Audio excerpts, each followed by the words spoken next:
সে এখন কোলের মধ্যে শুয়ে শুয়ে গান শুনতেছে। সে গান শুনতে অনেক পছন্দ করে।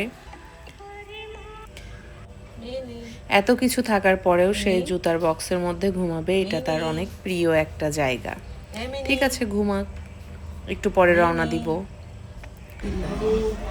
এই যে বাসে ওঠার আগে এখন সে ঘুমাচ্ছে লক্ষ্মী মেয়ের মতো। জানি না বাসে ওঠার পরে কি অবস্থা করবে।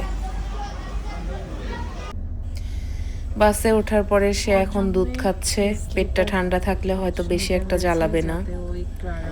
তার জন্যে অনেক জিনিসপত্র ক্যারি করতে হয়েছে। এই যে এই 2টা ব্যাগ তার জন্যে। তারপরে কমফোর্টারও নিয়ে আসছি, কারণ গতবার ঠান্ডা লেগে অনেক অবস্থা খারাপ হয়েছিল। এই জন্যে এসির মধ্যে রাখা যাবে না, এই জন্যে কমফোর্টারটা নিয়ে আসা হয়েছে। সিলেটে আসার পরে তার এই অবস্থা। সে ঘাস পাতা লতার মধ্যে ঘুরে বেড়াচ্ছে।